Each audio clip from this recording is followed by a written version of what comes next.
Well, China is making strides to improve health care for both the young and old. China's National Health Commission is working to safeguard the health of newborns by expanding the coverage of medical screenings for birth defects. The effort has helped reduce child mortality rates by more than 30% over the past 5 years alone. And on the other end of the spectrum, more than 400 cities across the country have introduced measures to improve medical care for senior citizens. Joining us now to talk more about all of this is Patrick Gerland. He oversees population estimates for the United Nations Population Division. Patrick, welcome to the program. Thank you so much. Thank you. Let's talk about this latest edition of the UN World Population Prospects that has just come out. It shows that population globally is expected to continue to rise and perhaps peak by 2084. And I guess if there's a hint of good news there, that's earlier than expected. So walk us through this, how the UN came up with this number and the implications, if you would, please. We take into account the information available for all the countries of the world, especially those that have done a census recently. We take into account all the recent changes and trends in the size of families, the average number of children that couples have, and also trends in how long people live, including in the future, the progress that are still expected in longevity, and also for countries where international migration matters, how people basically move from countries to countries.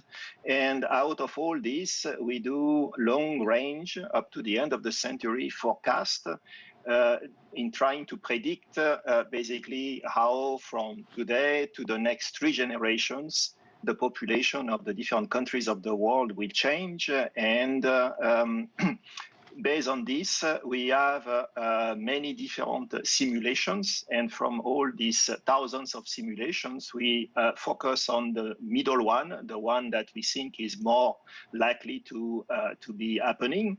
And the results you cited refer to this kind of middle of the ground kind of scenario that project a population of the world to reach a peak before the end of the century.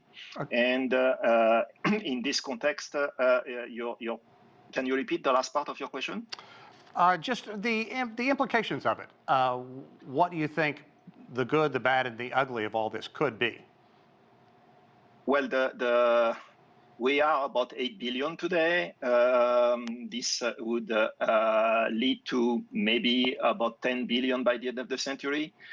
If we had this conversation 30 years ago, we were a couple of billion less people. So wow. As you can see, within the last 30 years, we have already a couple of billion more people. Mm-hmm. The world today is still okay. So the point here is, as the time passes, especially if we speak on a long term, like the end of the century, many things can still change in many ways. Right. And the world has adapted to more people.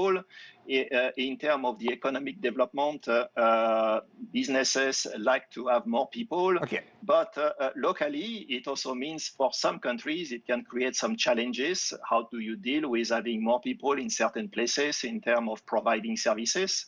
And what this report is also highlighting is that while some countries and eventually the world is still growing, not all the countries are still growing. Right, right. And I kind of want to pick on that, because one of the eye-popping numbers out of this UN estimate that China's population will drop from 1.4 billion today to 639 million by 2100. And just a couple of years ago, the UN thought that at best it would be 767 million. What's behind that additional fall?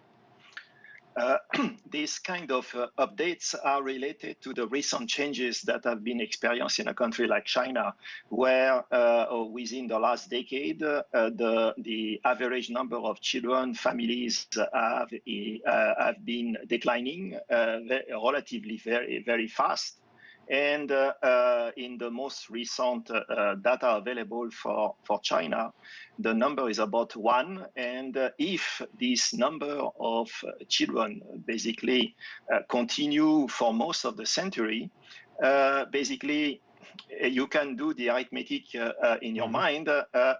Today, if you want just to keep the same number of people, for two people, you need another 2 children to replace the 2 parents. As soon as you start to have less than 2, and you keep going further and further into the future, your population will shrink. And here, because we look at 3 generations from today, if basically at every generation you divide by half the size of the next generation, before you know it, you are already half of the population of today for a country like China. Yeah. Well, Patrick, we'd love to chat with you more about this. Hopefully we'll get another chance down the road, but obviously some other countries, India, some African nations, they expect to continue perhaps doubling in the next 50 years. So a lot to discuss down the road. Patrick Gerland, thank you so much. Thank you.